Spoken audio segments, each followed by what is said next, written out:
Christian schools carry a unique responsibility. They are entrusted not only with educating students, but also with protecting and nurturing the next generation. Today's guest is Jimmy Graham. Jimmy is a nationally recognized expert in faith based security, Christian school preparedness, and protective leadership. Jimmy, who is also a former U.S. Navy SEAL, serves as a trusted advisor to faith based organizations across the country. He helps leaders develop practical approaches to safety, security, and preparedness. And he also supports, not distracts, from their ministry and educational objectives.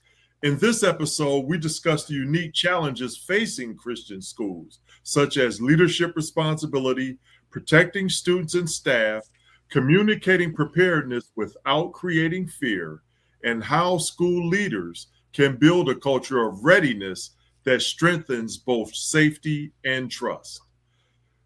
I am delighted to welcome Jimmy Graham to the Faith Secure podcast. Please join me in welcoming him. Thank you, sir, for coming aboard. Good morning. You're very welcome. Thanks for having me. Yo, no problem. You ready to get started, sir? Let's do it. Okay. The first segment, we're going to deal with the basic question: why Christian schools need preparedness. So, Jimmy, what are some of the unique security and preparedness challenges facing Christian schools today? So why we need it, I believe, is pretty obvious when you watch the news and when you think about it strategically. As you mentioned, background in the SEAL teams, was a bodyguard for the CIA overseas. So I put my bad guy hat on and look at this as a strategy. And the strategy makes all the sense in the world when you start talking about our future. So our kids are literally our future. And it makes a lot of sense to attack that. And especially, when people are the problem, people are the solution. Well, Christian people, healthy Christian people are the solution. So it just makes a lot of sense to attack them while they're young and to attack them spiritually, mentally, relationally, and physically. And that means, where are they most of the time? They're in their schools. So they're in the school during the school year. They're in the school more than they're like in our home, other than sleeping. So it just makes a lot of sense when we look at that. So that's a shared responsibility between the schools and the parents. That's true. That's very well said. So let me ask you, how has it, because we do watch the news, but in your professional opinion, how has the threat environment changed? It changed. I don't have the statistics in front of me, but the amount of threats in schools now is it's astronomically risen. So that could be from some kind of out invader. Typically, domestic is what I'm talking about. Domestic threats, meaning, quite frankly, crazy people, tormented people coming in and harming the most innocent version of Jesus Christ on this planet, right? Which means kids. And I pray to God that they don't figure out that the smaller the better. Like the smaller, as we talk about this in this industry, we know this. Small kids can't run. Small kids in preschools and early elementary, they can't organize themselves and get to safety, right? Very similar. We work also with the senior living. Senior living has a very similar problem, and I don't mean to be insensitive, but yes, those folks, and I'm heading that way. We're the past, right? The kids are our future, right? So that with not only are they our future, but they're our heartstrings. It's devastating when small children. It's devastating when anybody gets murdered, but the small children, our kids and our grandkids, really is our hearts. It's just demoralizing, right? So that's something that we really need to consider and figure out. As this landscape's changing, people are getting more violent. They are getting more angry, and they don't know why. I know why. I tell people, jokingly, there's a book about this. You should read it. It's called The Bible. This is going to happen. It's absolutely going to happen. What are we going to do while it happens? That's a very good point. Very well said. But why do some schools struggle to address these issues? Anything new is a challenge, right? So new implies somehow more work on my part, right? And everybody claims that safety is number one, but they don't back that up. We can say whatever we want. We can say we want safe kids, Well, I didn't ask you what you want, like not what you say you want. I would say, what do you want? And then answer me with your deeds, with your actions. So I can Right. sit here and want all day long, but until I put forth effort, it means I don't really want that. That's not really what I want. And I may Mm. want it, but I may want something else, and I don't prioritize it. So, Uh-huh. I love it was Dave Ramsey. He says, tell your money where to go, or you'll wonder where it went. I thought about that. I was like, well, tell your time where to go, or you wonder where it went, right? Time's like money, just more valuable.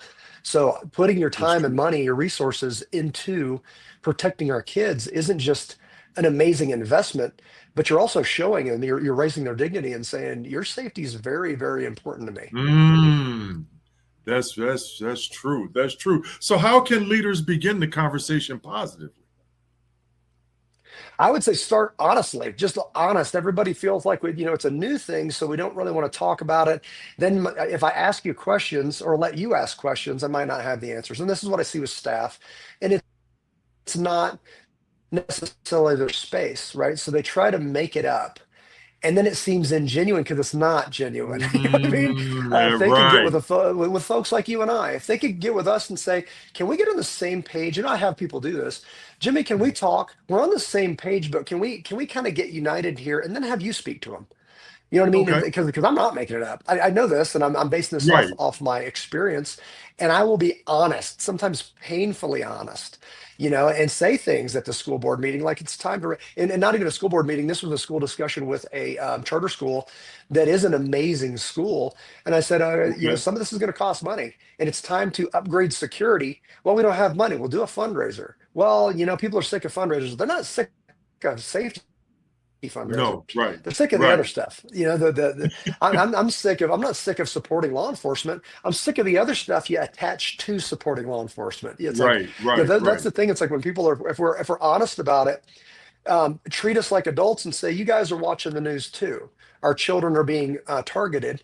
We want to partner with you in protecting them. Let's get started. And then just be very honest and say, we don't have the budget for this. We're considering a fundraiser. And then do the fundraiser and see what happens and say, we That do want to makes partner sense. with you on this. But that means not just the external threat, but also the internal threat, right? It's like Mhm. sometimes if people are acting crazy in the school, they might have to go home for a while. Like you're actually suspended, and you're not going to Mhm. come back until we figure out if you're safe to be here. All So right. that's a lot of these threats are coming internally, and let's not forget the international threats. So like there are still people globally that hate us and want us dead. That's unfortunate. People that would call Right. me enemy, they want me dead. So they've just been kind of hanging back, and strategically it makes sense because if I saw the turmoil we were creating, I wouldn't attack because when they attack, it unites us. I'd sit back Right. for a minute and let us kind of devour each other, but they're still out there. And with this pendulum swing, and as you saw in the news yesterday, brokering deals globally and then trying to figure out these, the situation on a global stage. Don't forget that at any moment they could come back and remind us how this world works. Right. That's very true. That's very true. And that's going to lead me to my pivot towards leadership responsibility here in the next segment. So, what role should school leadership play in preparedness and student safety? We say model what you want more of. And my new thing with leadership, this came to me in a Bible study. We were talking and in prayer and all that stuff. And people said, "Hey, I want you to come talk to me about being a leader." And I would say, okay, first thing I would say about being a leader is don't try to be a leader. I'll put air quotes on here. Don't try to be a leader. Everybody's running around trying to be a leader, and Navy SEALs and politicians and movie stars, they're all telling everybody how to be a leader. And I looked up at my group and said, you know what, guys? Because they were challenging. They're like, well, careful, because if you don't lead a certain way, you're only a leader if others follow you. And I said, well, I'm called to do something by God. And if you stop following me, I'll still do it. And then you'll have to call me something else. So I'd say, I think you're better off being a devoted follower of Christ. And then people will Okay. follow you. And then by definition, you become a leader. Right. So that Mm. connecting with the Holy Spirit and saying, I am called to do this Right. regardless if anybody's following me, I must do what's right because it's the right thing to do. So if I can do that, we say character builds credibility, leaves a legacy. I'm not trying to leave a legacy of Jimmy Graham. I'm trying to leave a legacy of Jesus Christ. So if I do the right thing because it's the right thing to do, not what can I get out of it, because it's the right thing to do to protect children, to grow children, to teach, lead, and protect. That's what a shepherd is. It's a teacher and a leader and a protector. So if I'm doing that because it's the right thing to do, I'll probably end up in charge. Oh, right. That's true. That's true. Now, let me ask you this. On that same vein, what mistakes do leaders commonly make? We touched on it. They make it Yeah. up. They try to fill in the blanks when they don't know. And it's like, oh no, it's okay to say you don't know. It's okay to look to a professional and say, can you help me with this? So this is a business term. It's from a book called Story Brand that became a teaching principle and all that. But it said, don't try to be somebody else's hero. Try to guide them towards being the hero of their family, of their business, of that school. So don't try to steal the principal's thunder if it's a headmaster or something like that. Um, Support him. Be his guide, be Mhm. his trusted resource, and say, no, we're going to do this right. And I don't need the glory, right? I don't. Right. Glory isn't ours anyways. Honor can be ours, but glory you hand up. Glory will devour you. So if this ends up working, cool. Let's glorify God. But I'm here to help, and I'm here to help you. So you don't have to say my name a bunch, but I'd probably be the best person to look at this plan, point out what's wrong with it, and make it right. All right. All right. All right. I like it. All right. So now, when you talk about school security, things of that nature, it does create some fear in people when you start talking about it. So now we're going to talk about protecting students without creating that fear or mitigating that fear. So, Yeah. how can schools improve preparedness while still maintaining a healthy learning environment? So it's funny. People get scared when there's new things. The first thing that came to mind was we call them like active shooter drill, active Mhm. killer drill. Like these are horrible names. You know what I mean? Right, So first right, off, rename absolutely. it, right? And then when people say I go into some of these, we have just really done a horrible job at making resilient children. We don't demand anything from them anymore, like anything, Right, So right. whether it be a chore or decency or manners or all of this, just the whole has not demanded much from them. So I say if it we said we don't want to somehow terrify the kids, we don't want to cause any kind of damage, then do it more. The reason this is That's a scary is great because you never point. do it. So the first time you do it, yeah. So until they become accustomed to it, it should be the second, just like a fire drill. Like fire drill, when you do a fire drill, they're not like gonna go, we're all gonna burn to death and lose their mind. They just line up and walk outside. You know what I mean? Right, So if we could right. just do this more and say, okay, let's do some kind of like evacuation drill. Like if it's an evacuation drill or active threats, something like that. I know one school here in Colorado, they had a bear come on the property, right? Not a Wow. big deal. They're up in the mountains, so Okay. they had a bear come on the property. So they called everybody get inside, lock lights out of locks lights out of sight, whatever they want to call it. There's so many names right now, and then they just called it a bear drill. So the bear drill, the kids were curious, like, where's the bear? They hid because they didn't want to go. It just means don't go outside because outside's dangerous. So they renamed it as a bear drill, just means get inside, right? So now all of a Okay. sudden the kids aren't freaked out. So we can get creative and say, we're really what we're worried about is what is our motive and what's our objective. So what's our objective? Get them inside. Cool. Call it whatever you want, but it has to be unified. We all have to know it, but it can be your Right. plan, like uniform, safe, and accurate. USA standard, we call it. Uniform is on the same page. Safe is we're all trying to be safe and accurate. I mean, is it Right. right? So something like that would be a good idea to consider, just not to start off with a terrifying name. And then they're like, we don't want our kids to be traumatized. Then do it more. Do it more, and when they Yes. hear that thing, what you don't want, what you're going to end up with is that when that alarm sounds and it's not a fire drill, it should be a different audible. It shouldn't be a red light, it should Right. be a blue Right. light. It should be something different. They should be able to do X. Like what X is going to be whatever you told them. So they're kids. And one thing about kids is if they don't know how to do it, it's because you didn't teach them. Not tell them, Right. you didn't teach them. Right. So successful instruction happens when I say do X and you do it. Oh, look at that. Or there's some kind of threat, and then people know where to go. And they know how to do all this stuff. Ours isn't run, hide, fight. We don't go off that model. We go off of one we created called defend. Defend, Right. DEFEND. It's defense, evacuate, Hmm. fortify, emergency medical aid, notify others in your immediate area, dial 911. It just means there's six things. You don't have to memorize them per se, but you need to know them because it's going to be Right. on you. And people don't want an honest conversation where I say, you're in charge of the safety here. You are. It's like, well, somebody tell me what to do. No, no, you make a decision. Here's 6 options, pick one. Because on that day, I'm not going to be there with you, and I'm not going to be able to tell you what to do. Because everybody in the building might have a different answer, but it's on them to assess and say, I need to get these kids out of here. I need to lock the door and hide. I need to put on a That's true. tourniquet. I need to dial, not somebody. I need to dial 911. That's So we right. need to take ownership of, and then produce what's called a, say, what we call a safety culture. What's a healthy safety culture? I say, when I ask, whose job is it to protect this place? And everybody at Mhm. the same time says, mine. I'm like, that's a good safety culture because now there's accountability. I love it. I love it. You answered about 3 of my questions, which your response right there. I love it. But let me ask you this on a quick aside. How should schools communicate with the parents? Same way, honestly. Same way? Just Okay. honestly. They're not foolish, I mean, they're not fools. Some of them can act like that in some of the meetings, but just saying we have a problem here. And Okay. even we have a de-escalation class, and I've boiled it down to 3 things: ask wise questions,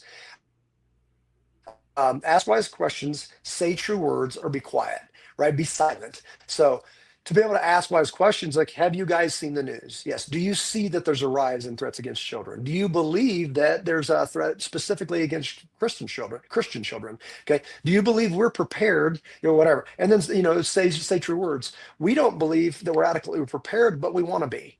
A true statement would be, we don't have the funding necessary to bring in some of these things. We want to be efficient, but there is going to be a cost. Would you share that with us?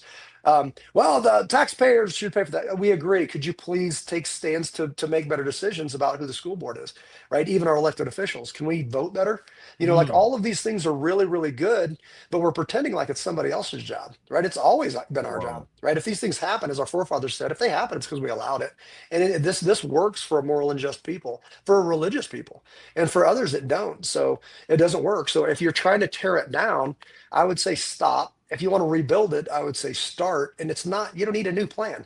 Plan works, we're just not doing it. Okay. Very well said. And I like the theme that you touched on earlier in your response, where basically preparedness will increase confidence, not fear. So Yeah, I like correct. how you Correct. touched on that. I want to pivot to another section. We are talking about security gaps, common gaps in the Christian school security programs. What preparedness gaps do you encounter most often? Is it training? Is The it big policies? Is it communication? What are the most common gaps that you run across? As you well know, they're all connected, right? So I would say the capability. In one word, I would say capability. The capability, not we're so used to, even in education, checking boxes and say, did you teach Mhm. this? Yes. Did you teach this? Did you Right, teach this? right.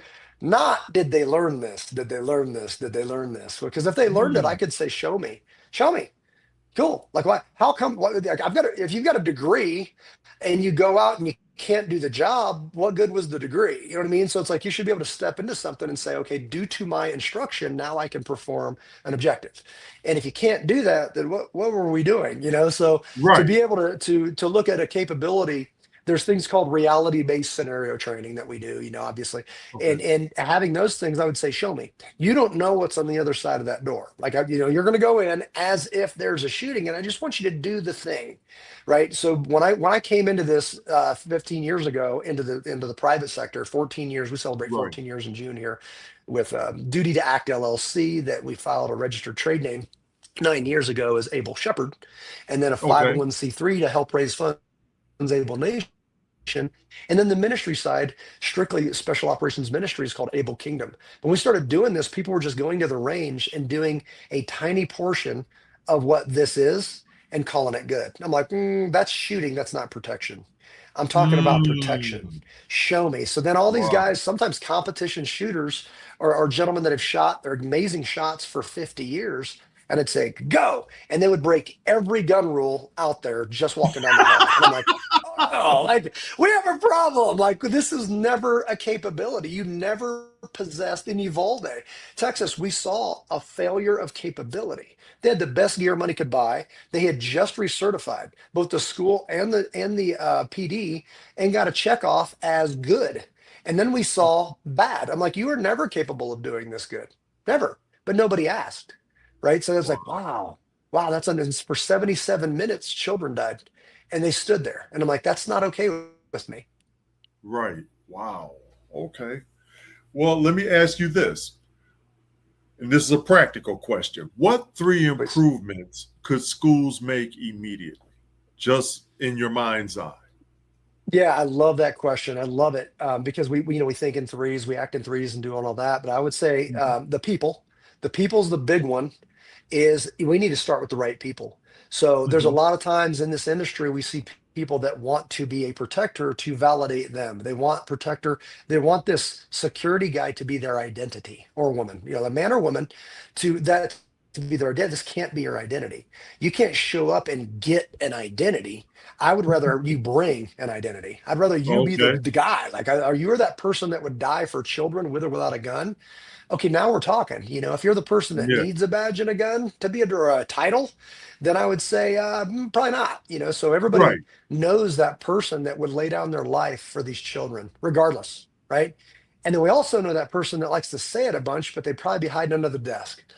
Yeah. Probably not your guy. You know what I mean? Right. So I Right. think honestly, we say, as I said before, um, you know, you present what you want more of. You present the best possible people that you can get. Like the people that figure it out. People will stay late. People will surprise you, right? So getting the Yeah. right people is huge. And if you've got a culture of amazing people, what can't you do? You know what I mean? That's true. So, and Good then point. protecting children, it's like, I'm going to show you. I'm going to show you with my life. Like, I don't want to die for these kids. I want to live for them. And that's not an emergency. That's 24/7. I say todo, tío, Dio, means everything. In Spanish means todo ministry. Everything I do is ministry. Everything. Everything I do is an Right. adventure. Everything. That opens up the world and reminds people that this is amazing. Like, this is amazing that I get to be in the greatest story ever told, that the book of Jimmy Graham is being written right now. So, people's huge. I would say the next one would be that planning, getting that planning and just making sure that we have a good plan. And if you Right. don't know the plan, if anybody doesn't know the plan, it's not a good plan, right? It's like it's got to be real, and it's got to Right. be you got to be able to repeat it. If I say go, you got to be able to do it, even if it's at a base level. And I'm not talking about a ton of money. I'm saying sit down, buy everybody lunch, and tell them here's the plan. So we do an EOP, emergency operation procedure, and we like do fill in the blank. Like a lot of these are just the same, but then you have to customize them, right? It's the same bulk of the thing for Absolutely. the attorneys, but you got to customize it for this place. And it's this thick and it's written in lawyer speak and nobody knows what it says, right? Then from that, you extract a quick guide. A quick guide, I would say 7 pages, and you need to know this stuff. This is on any given day. You need to know this, right? Just Right. for the operations of the church. That if you had one of those, it costs next to nothing. We give them away for free. Obviously, you're gonna have to put some work into it, but you don't have to start from zero. So the plan would be the second, and the third one would be the property. The property is you need to have a perimeter.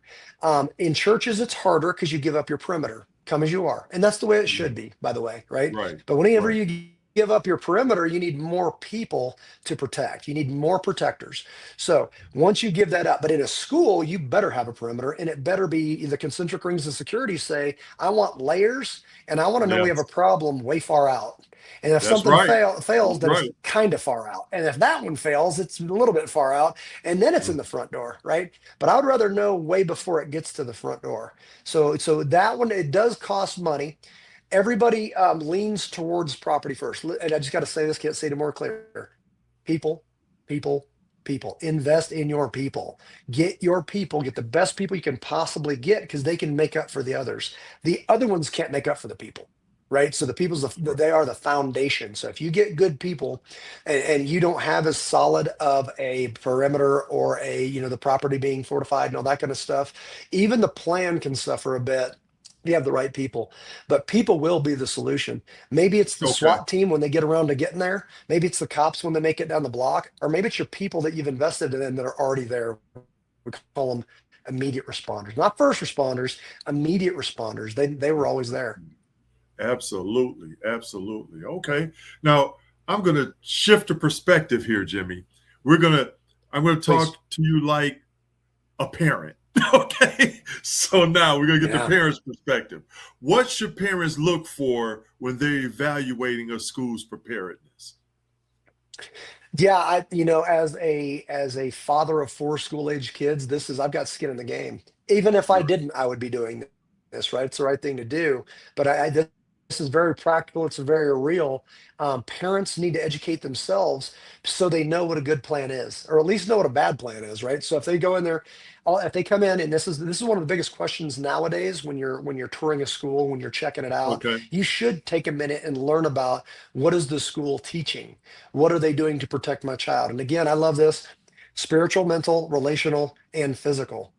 What I've learned working primarily with men is that we operate, what's the formula for men? It's the exact opposite. So you start with men, they like to do something physical. Let's go build a Right. fence. Let's go shoot a gun. Let's go kick a ball. Right. Let's do something, right? Then you Right. build a relationship that builds credibility. So a relationship, and now your words mean more because you have credibility through your relationship. And now mentally, Mhm. you and I are both stronger, so maybe we don't blow our own heads off, right? This is a Right. real problem, especially with veterans, that people are taking their own lives. It turned another tragedy yesterday. It's just horrible, horrible stuff, right? And then spiritual. We know it's the most important, but I do care. I do want to protect these kids, not just for a minute, not for a year, for eternity. Right. So we need to act like that. So to be able to earn those conversations and relationships. And by the way, this stuff's really cool. So yes, it's important, but it's really cool. Like all of a sudden you Right. start gluing together a church security team, making them a ministry that shoots guns, that does barbecues, that camps, that hunts, that does all this. And you're giving men and women their dignity back and saying, I need you. Like we need our motto is take care of one another from the book of Right. John, love one another. Like it's not a suggestion, it's a command. So to be able to do that, all of a sudden you're like, oh, I thought ministry was boring. Well, you've been doing it wrong. Right. So to Right. have an amazing ministry that is protection, it wakes men up and say, yeah, I am the solution. If this problem showed up, it's going to be literally Christ in me is the solution, spiritually, mentally, relationally, and physically. Yes, physically. Protect Wow. kids. So People say it's not my job. I'm a teacher. It's not my job to protect kids. It's every adult's job to protect kids. yes, Period. absolutely. I agree wholeheartedly. Absolutely. So now, to parents, how should schools communicate their preparedness efforts to the parents? Honestly, but with a caveat of there's certain things we can't talk about. And I've seen this as we can't talk about the plan for security reasons. And most of the times it's a cover for a horrible plan. It's like our plan's horrible and we don't want you to know. So just You're right. trust us with no credibility. I say, wait, hold on a second. You were teaching trans stuff last week and I'm supposed to trust you with anything? I don't trust you with anything, like at all, right? So you don't have any character, you don't have any credibility, and you're saying, trust me. So no, I'm not going to. So answer my questions, right? So to be able to do that, and now a lot of people are saying, because I don't trust you, I'm going to educate my kids myself. I'll protect them at my house, right?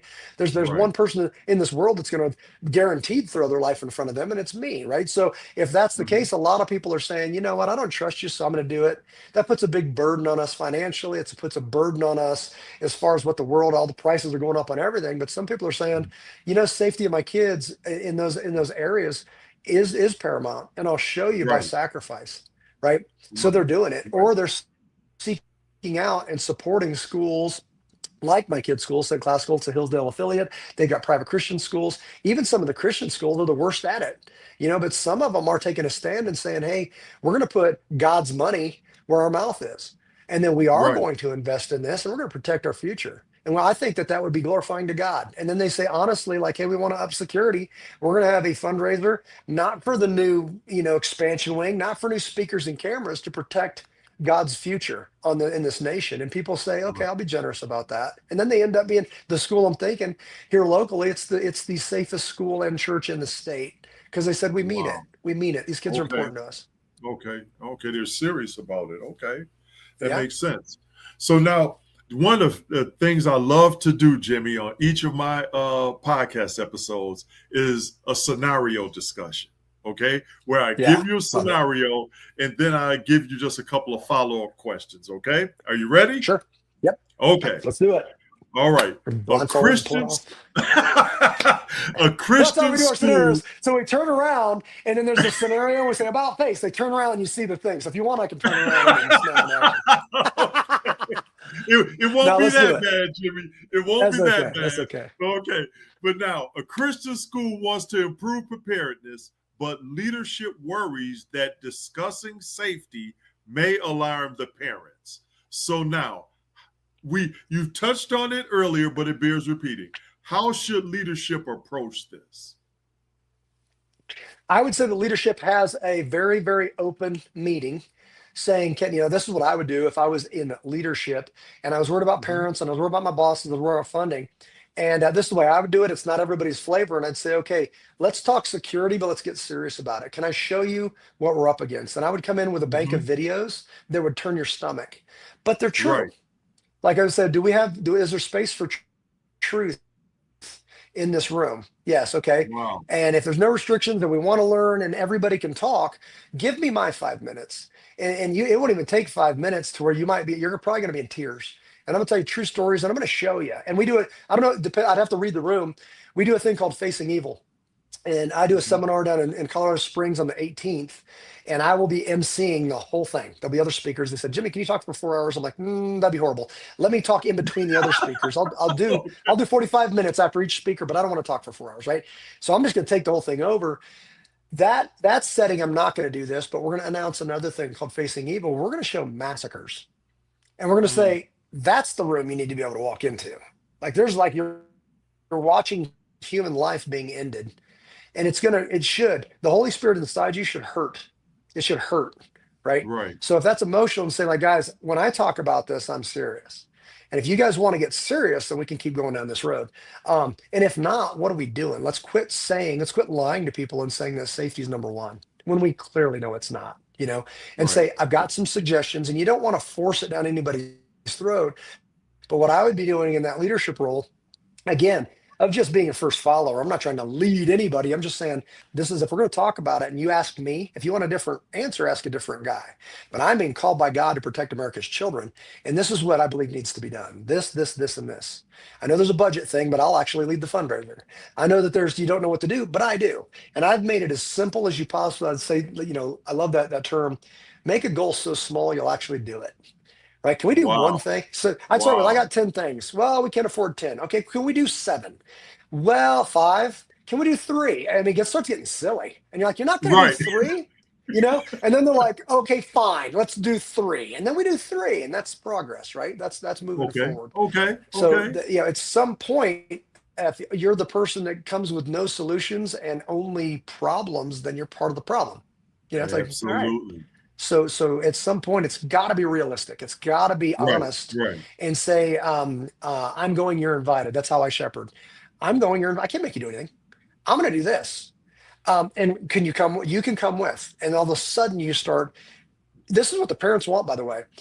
At first, you're always going to have people that push back. It doesn't Always. matter Always. whatever you do, Yes. they're going to push back. It Yes. just doesn't matter. They're just angry people and they just want to yell, right? They don't have any Right. solutions. They just want to say silly stuff, right? So just Mhm. push through all that and do it. They're the same people that will brag about their school being the safest the day after a shooting. The day after a shooting, they will actually brag about what you did that they actually countered. Wow. Okay. Wow. Okay. So Mhm. Right. somebody's got to be able to hold their head high when there's tragedies and say, yeah, I still stand by what I said. Other people are Okay. like, oh, you don't hear anybody that wanted to cut the budget that didn't want to make the school safe the day after a shooting. They melt away until they get mad again about something else after the smoke clears. But if you want to Right. have any kind of integrity and hold your head high after, it's like, yes, we have done the best we can with what we have. So yeah, I'm not going to hang my head today. I'm gonna push harder and say we need more security, we need more guards, That's we need right. more That's bollards, right. whatever that is. Yeah. Absolutely. Absolutely. Oh man, you've dropped some nuggets. You've dropped some nuggets, Jimmy. I got Oh one man, closing it's a passion. question for you, man. Just one closing question. We can get you out of here, okay? And this is just a basic question for school leadership. What encouragement would you give Christian school leaders who want the strength and preparedness but don't know where to begin? And you kind of mentioned it a little earlier, but again, this also bears repeating. Yeah, it's getting a professional, just like anything else. And I go out on, it's so fun. So how I minister, my ministry, like I said, everything's an adventure.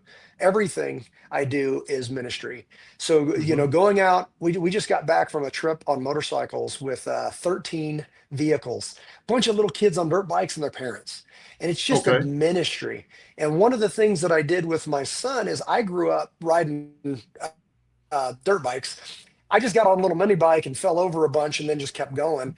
But I didn't know what I didn't know. So when my son got Right. old enough to ride, I got with a guy like a professional, like a buddy of mine that's done a lot of this. And he just did some basic training. And I was like, how am I still alive? I've been riding motorcycles for like most of my life. And I didn't know any of this, right? Some things you just want to just skip, that you want to be efficient. So I say be efficient, but not with people. But you want to be efficient on this, on safety. You want to be efficient. You want to be effective. That's a professional's job. So don't wing it. Right. Please don't guess. Please don't fake it. So get with a professional, a trusted professional. And I would submit spiritually, mentally, physically, relationally, and then physically. If it's somebody like they're pretty good at security, but they're kind of rough. Their language is horrible. They drink too much. Wrong person. That's the wrong person. You Okay. present what you want more of, right? I Right. want someone who is a good man or woman that loves children, that also understands safety with firearms, that also understands tactical movement, that also bases all of Right. this in scripture and never praise the God we never have to kill somebody. Praise the Right. God that if the worst day ever happens, we neutralize threats. And if someone dies, we're not throwing a party. This is a horrible thing, but it must Right. happen to protect Right. Right. It's God's necessary. future here, It's here for necessary. us. So yeah, that's it. That's it. And ask this all the time. You will be searching for what? The truth. You just want the truth. What's the Right. truth? Are we ready? The truth is we're not ready. Okay, well, let's get closer to ready. All right. I love it. I love it. And I just want to leave a final takeaway that protecting students and staff is not separate from the mission of a Christian school. It is part of stewarding the people and the resources entrusted to its care. Jimmy, I want to thank you for being a guest on the podcast. You dropped some nuggets and did a great job, sir. Praise God. Thank you so much. Appreciate you. No problem. Just hang out for a second. I just want to close. And I want to thank you, the viewers. If you found this information that was shared on this podcast useful, please be sure to like, share, and subscribe. You can also connect with us at mdbconsultingagency.com/Faith Secure. Until the next episode, remember to be watchful, prayerful, and prepared. God bless.